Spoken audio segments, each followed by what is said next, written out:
Salam pemirsa, berjumpa lagi bersama saya dalam pembahasan buku Agama yang Bersinar. Buku ini dituliskan oleh Nyonya Ellen G. White. Buku ini menyuguhkan kepada kita suatu cara yang lebih baik dan menyingkapkan kepada kita suatu kehidupan yang lebih sederhana dan lebih manis. Semua pembaca akan penuh dengan kegembiraan dan kesukaan. Bersinar menyinarkan kasihnya dimanapun kita berada. Inilah ajakan yang mulia bagi masing-masing kita. Biarlah kita mau menerima akan kasih Kristus di dalam kehidupan kita, sehingga kita dapat memancarkan itu kepada orang-orang di sekitar kita. Pada saat ini kembali lagi saya mengundang akan seluruh anggota keluarga dan saudara-saudara semua. Kita dapat berkumpul bersama-sama. Kita akan mempelajari nasihat firman Tuhan pada saat ini, dan biarlah rencana-rencana indah Tuhan itu akan menjadi bagian masing-masing kita. Kita akan masuk ke judulnya, yaitu kepuasan ditemukan dalam melakukan tugas yang diembankan surga. Ayatnya terdapat di dalam Yeremia 45 ayat 5. Masakan engkau mencari hal-hal yang besar bagimu sendiri? Janganlah mencarinya, sebab sesungguhnya aku mendatangkan malapetaka atas segala makhluk, demikianlah firman Tuhan. Tetapi kepadamu akan kuberikan nyawamu sebagai jarahan di segala tempat kemana engkau pergi. Sungai yang lebar dan dalam yang memberikan jalan raya untuk lalu lintas dan perjalanan bangsa-bangsa dinilai sebagai keuntungan seluruh dunia. Tetapi bagaimanakah dengan anak-anak sungai yang menolong membentuk sungai yang besar ini? Sekiranya tidak ada anak-anak sungai itu, maka sungai besar itu tidak akan ada. Atas anak-anak sungai itulah sungai besar bergantung. Begitulah manusia dipanggil untuk memimpin dalam suatu pekerjaan besar, dihormati seakan-akan keberhasilan pekerjaan itu hanyalah karena mereka sendiri. Padahal keberhasilan itu memerlukan kerjasama para pekerja sederhana yang setia, yang hampir tidak masuk hitungan. Para pekerja yang dunia tidak kenal, tugas yang tidak dapat pujian, pekerjaan tanpa pengakuan, adalah nasib kebanyakan pekerja keras di dunia. Ya, jadi bagaimana nasihat firman Tuhan pada saat ini? Di sini ada ilustrasi mengenai sungai yang lebar dan dalam, yang memberikan jalan raya untuk lalu lintas dan perjalanan bagi semua bangsa-bangsa. Tetapi pada saat sungai besar itu ada, oleh karena sungai-sungai yang kecil inilah yang memberikan supaya sungai yang besar ini dapat memberikan suatu jalan atau memberikan suatu keberuntungan bagi siapapun yang merasakannya. Sekiranya tidak ada anak-anak sungai itu, maka sungai besar itu tidak akan ada. Ya, jadi betapa pentingnya manusia dipanggil untuk memimpin dalam suatu pekerjaan besar, dihormati seakan-akan keberhasilan pekerjaan itu hanyalah karena mereka sendiri. Ya, mereka tidak berpikir bahwa ada orang-orang di sekitar mereka. Ya, dan di sini juga dikatakan, padahal keberhasilan itu memerlukan kerjasama para pekerja yang sederhana. Ya, jadi jangan sampai kita hanya mementingkan diri kita sendiri. Ya, sehingga apa yang kita lakukan bahwa itu semua hanya untuk saya, dan saya. Ya, sehingga kita tidak mementingkan akan kepentingan orang lain.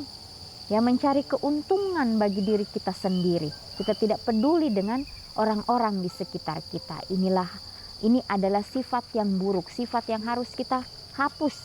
Ya, sifat yang harus kita putus di dalam kehidupan kita. Ya, sehingga pada saat kita datang kepada Tuhan memberikan kita suatu pembaruan dalam kehidupan kita, sehingga kita dapat berpikir sesuai dengan kehendak Tuhan saja. Ya, jadi kepuasan itu ditemukan dalam melakukan tugas yang diembankan oleh surga. Ya, bukan kita hanya melakukan apa yang menjadi kemauan kita sendiri, mencari jalan-jalan kita sendiri.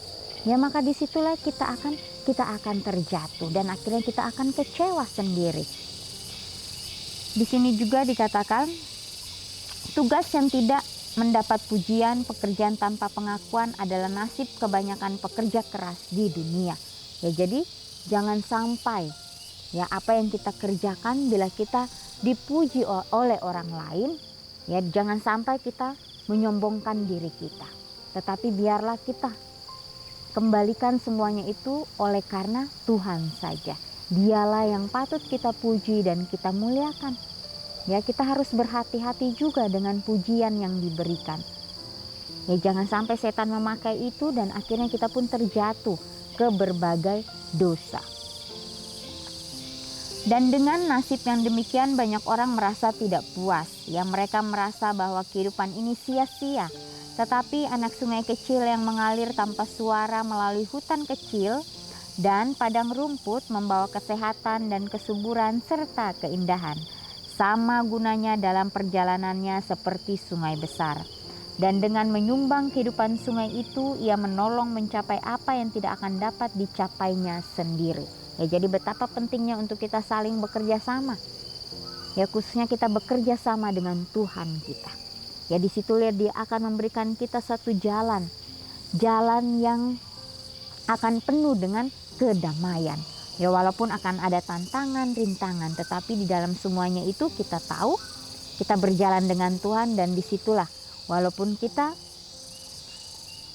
menghadapi masalah, tapi kehidupan kita akan penuh dengan damai. Sebagaimana murid-murid Yesus. Pada saat Yesus bangkit ya dari kematiannya, disitulah baru murid-murid Yesus mengerti akan misi Yesus datang ke dunia ini.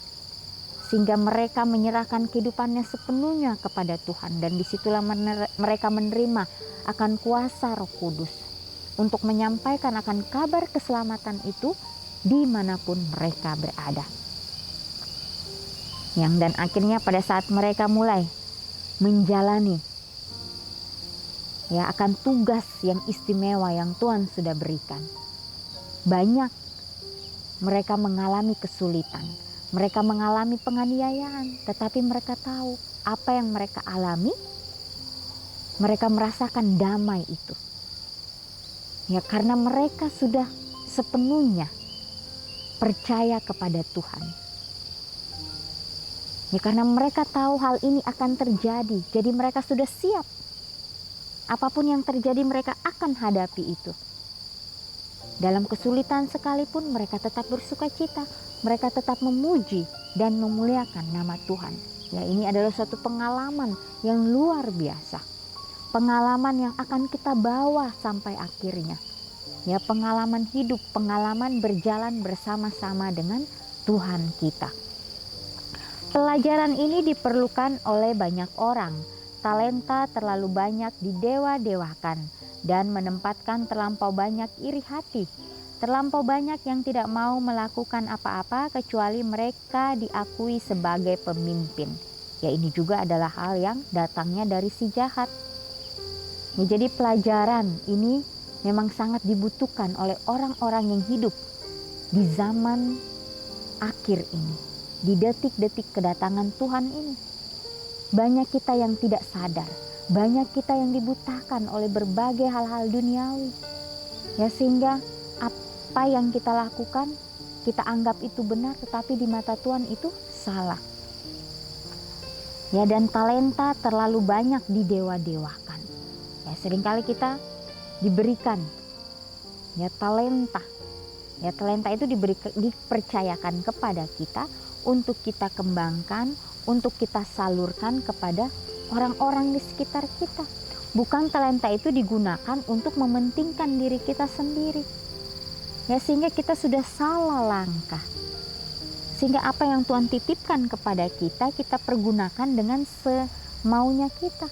Ya, kita tidak meminta dulu petunjuk daripada Tuhan. Ya, sehingga kita meninggikan diri kita sendiri. Kita berpikir bahwa kita bisa melakukan tanpa pertolongan Tuhan. Ya, disitulah kelemahan kita sebagai manusia. Disitulah setan akan masuk ya, dan akan mempengaruhi kita lebih dalam lagi, dan akhirnya kita pun terjerumus di dalam jeratnya. Di sini juga, dan menempatkan terlampau banyak iri hati. Ya, hati-hati juga kita. Ya, jangan iri terhadap orang lain. Biarlah kita bersyukur dengan apa yang Tuhan sudah percayakan bagi kita. Ya, di dalam rasa syukur itu, rasa terima kasih itu, Tuhan akan memuaskan kita.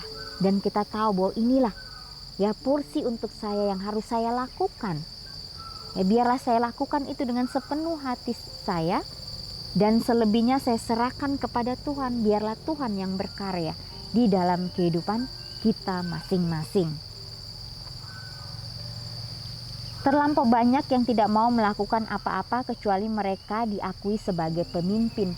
Nah ini dia, ya banyak orang-orang yang tidak mau menjadi ekor, semuanya mau menjadi kepala, ya semuanya mau memimpin. Ya disinilah tidak ada roh kerendahan hati untuk saling menghargai satu dengan yang lain. Ya kalau kita menjadi pekerja itu tentunya kita harus mendengarkan akan pemimpin kita. Ya kalau kita sudah mengikuti suatu pelayanan, ya tentunya di pelayanan itu ada juga peraturannya. Biarlah kita mengikuti peraturan itu. Ya karena pemimpin itu dipilih oleh Tuhan, bukan sembarang pemimpin. Pemimpin itu didoakan terlebih dahulu. Ya sehingga dia dapat memimpin akan yang lain untuk sama-sama melayani Tuhan. Ya kita tahu bersama pada saat zamannya Abraham. Ya Abraham dipanggil keluar dari tempat kelahirannya. Ya untuk pergi ke suatu negeri yang dia tidak tahu. Ya Abraham menuruti apa yang Tuhan katakan. Ya dia mengikuti agendanya Tuhan. Ya sehingga pada saat dia mengikuti agendanya Tuhan, kita tahu banyak orang-orang yang mengikuti Abraham. Abraham pun merasa ya bahwa orang-orang ini ya harus diberikan yang terbaik bagi mereka. Dan disitulah bagaimana Tuhan selalu menyertai Abraham, karena Abraham adalah orang yang penuh kesabaran, orang yang penuh dengan kelemah lembutan, orang yang penuh dengan kepercayaan yang teguh. Dia memegang akan prinsip-prinsip surga, sehingga orang-orang di sekelilingnya mendengarkan Abraham dan mereka pun mendapatkan berkat-berkat itu. Ya karena Abraham adalah seorang sosok yang dapat memberikan kedamaian kepada semua orang, sehingga mereka pun dapat mengerti akan jalan-jalan Tuhan di dalam kehidupan mereka. Ya kalau kita hanya mau mencari kepemimpinan itu dan akhirnya kita tidak dapat menuntun akan orang-orang itu sesuai dengan kehendak Tuhan, maka kitalah yang merasa akan bersalah. Tetapi biarlah kita meminta tuntunan dari Tuhan. Sehingga apapun yang kita ambil, apapun yang kita inginkan, biarlah semuanya itu sesuai dengan kehendaknya. Terlampau banyak yang harus menerima pujian. Kalau tidak, mereka tidak berminat untuk bekerja. Apa yang perlu kita pelajari ialah kesetiaan dalam menggunakan dengan sekuat tenaga, kuasa dan kesempatan yang kita miliki, dan puas dengan nasib yang surga tetapkan bagi kita. Ini ditulis di dalam Seri Membina jilid 3 halaman 104 dan 105. Ya, jadi apa yang perlu kita pelajari ialah kesetiaan dalam menggunakan dengan sekuat tenaga, kuasa, kesempatan yang kita miliki. Ya, jadi betapa pentingnya kesetiaan itu di dalam kehidupan kita. Kesetiaan dalam hal-hal kecil. Kesetiaan dalam melakukan setiap pekerjaan kita. Dan kesetiaan yang lainnya yang harus kita pelajari hari demi hari. Jadi sungguh luar biasa nasihat firman Tuhan pada saat ini. Kembali lagi memberikan kita suatu pandangan yang begitu baik. Ya sehingga kehidupan kita ini ya boleh kembali dikoreksi. Pribadi lepas pribadi. Jangan hanya kita pintar mengoreksi yang lain, tetapi kita tidak melihat akan diri kita sendiri. Biarlah setiap firman Tuhan yang kita sudah dengar, yang kita sudah baca sendiri, biarlah itu kita dapat doakan dengan sungguh-sungguh, sehingga ini akan menjadi suatu hal yang baik di dalam kehidupan kita. Ya, apa yang kita ucapkan, baiklah kita doakan dan kita dapat praktekkan di dalam kehidupan kita untuk menjadi berkat bagi orang lain. Ya pemirsa, biarlah hari ini kita boleh mengambil setiap komitmen kita untuk terus bersandar kepada Tuhan, untuk mau mendengarkan akan suaranya, sehingga jalan-jalannya itu menjadi bagian kita. Kita akan berjumpa lagi di kesempatan yang berikutnya dan Tuhan memberkati.